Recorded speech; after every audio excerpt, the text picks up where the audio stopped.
Bagaimana tanggapan Ustaz terkait permintaan kitab sezaman mengenai nasab habaib ataupun alawi yang diminta oleh kubu sebelah, Ustaz? Ya, kalau nanti minta kitab sezaman, terus kita minta bahwa Sayyidah Fatimah putri Rasulullah kitab sezamannya mana? Ada apa enggak? Sayyidina Hasan dan Husain ada enggak kitab sezaman? Bahwa mereka itu adalah keturunan Rasulullah. Jadi enggak seperti itu. Jadi tidak harus kitab sezaman, Ustaz. Ya, teori Al-Quran bitalaki, teori hadis aja dengan adalatul rawi. Nasab itu nubzatun min ilmi fiqh, hanya secuil dari ilmu fikih. Jadi tidak usah sok-sokan lah bahasa gitu. Jadi tidak perlu mendengarkan orang-orang yang meminta penjelasan kitab sezaman, Ustaz. Tidak usah sok megawat lah, biasa aja. Assalamualaikum warahmatullahi wabarakatuh. Alhamdulillahirabbil alamin wa bihi nasta'inu ala umuri dunya waddin. Wassalatu wassalamu ala asyrafil anbiya wal mursalin sayyidina Muhammadin wa ala alihi washabbihi ajmain, amma ba'd. Para sahabat santri dimanapun Anda berada, sesuai dengan cuplikan video di awal, itu adalah suara dan gambar dari Wafi yang memberikan statementnya bahwa ketika Ubaidillah itu untuk membuktikannya harus disyaratkan dengan kitab sezaman, maka begitu juga dengan Siti Fatimah, Sayyid Hasan dan Sayyid Husain juga harus dibuktikan dengan adanya kitab sezaman yang lalu disanggah oleh Kiai Haji Abdul Ghalib. Dengan sanggahan Kiai Haji Abdul Ghalib bahwa cara berpikirnya Wafi, apa yang dikatakan Wafi itu adalah kebodohan bagi si Wafi. Kalau kita simak apa yang disampaikan Wafi, itu sama halnya dengan mengatakan Ubaidillah sebagai anak cangkokan dari Sayyid Ahmad, ya, Ubaidillah sebagai anak cangkokan dari Sayyid Ahmad mau disamakan dengan Siti Fatimah, mau disamakan dengan Sayyid Husain dan Sayyid Hasan. Kalau Siti Fatimah, Sayyid Hasan dan Sayyid Husain itu jelas di abad pertama, itu jelas. Dan hadis-hadisnya juga banyak yang membahas siapa itu Siti Fatimah, siapa itu Sayyid Hasan, dan siapa itu Sayyid Husain. Itu sangat jelas sekali.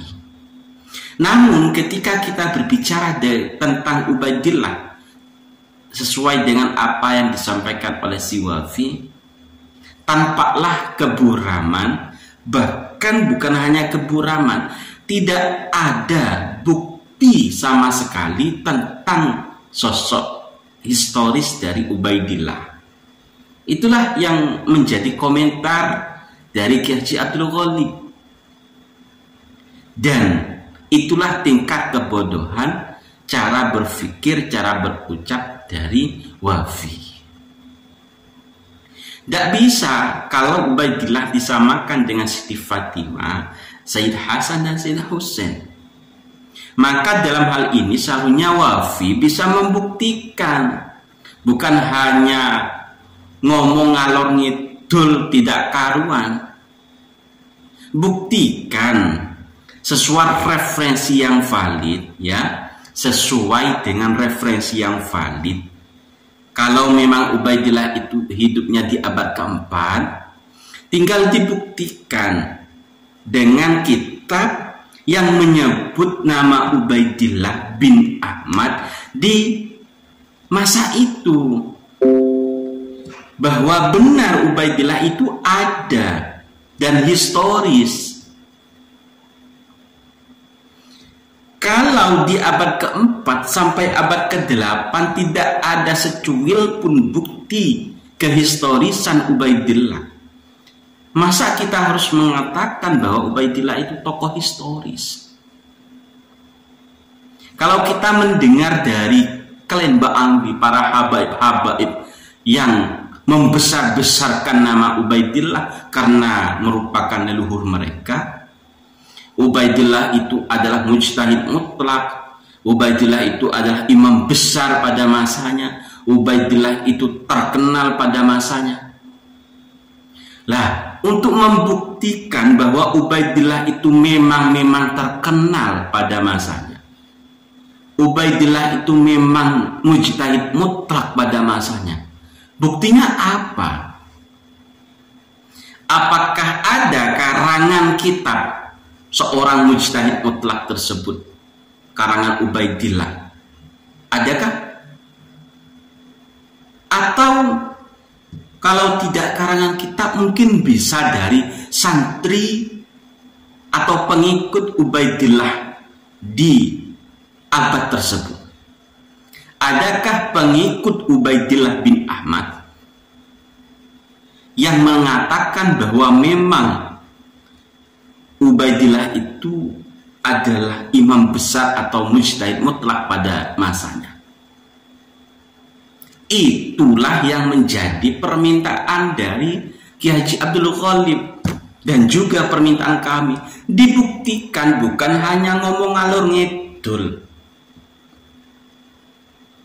Namun ya biasa, si Wafi memang sukanya ngalor ngidul tanpa adanya referensi yang valid. Hanya bisanya memframing sebagai pembela Habaib Ba'angwi. Ya rata-rata pembela Habaib Ba'angwi itu memang pinternya di situ, pinternya memframing. Tinggal dibuktikan saja apa yang disampaikan oleh Ki Haji Abdul Ghalib. Mana bukti kehistorisan dari Ubaidillah yang dicangkokkan nasabnya kepada Sayyid Ahmad? Tinggal dibuktikan saja si Wafi, gak usah ngalor ngidul. Para sahabat, memang dalam hal ini, dalam hal pembahasan nasab ini, sulit membuktikan seorang Ubaidillah itu adalah tokoh historis. Karena dari kitab-kitab nasab dan kitab-kitab sejarah tidak menyebutkan sama sekali nama Ubaidillah pada masa atau pada abad tersebut. Mulai dari abad keempat di mana Ubaidillah itu hidup sampai abad ke-8, tidak ada satupun kitab yang membuktikan bahwa Ubaidillah itu memang historis, bahwa Ubaidillah itu adalah mujtahid mutlak. Barulah di abad ke-9 ini, di abad ke-9 ada seorang dari klan Habaib yang mengatakan leluhurnya adalah Ubaidillah, dan Ubaidillah itu adalah bin Ahmad. Ubaidillah itu historis, Ubaidillah itu mujtahid, Ubaidillah itu imam besar, Ubaidillah itu masyhur di masanya, dan lain sebagainya. Itu baru ada di abad ke-9. Lah, referensi dari mana yang mengatakan, ya, referensi dari mana para habaib di abad ke-9 itu mengatakan bahwa Ubaidillah itu historis, sedangkan catatan-catatan di abad-abad sebelumnya itu tidak ada. Itulah kesalahan besarnya di situ, dan itu yang perlu dicari, bukan hanya oleh para pencangkok nasab Rasulullah, para habaib, namun juga oleh para pendukung para habaib, baik dari pribumi yang mendukung habaib maupun dari kaum-kaum habaib sendiri. Itu yang harus dicari. Itu merupakan suatu syarat bahwa Ubaidillah itu memang historis. Kalau tentang Sayyidah Fatimah, Sayyid Hasan dan Husain, jangan ditanya kehistorisannya. Itu adalah hal kebodohan ketika tanya tentang Sayyidah Fatimah, Sayyid Hasan dan Husain, tentang kehistorisan beliau-beliau. Karena apa?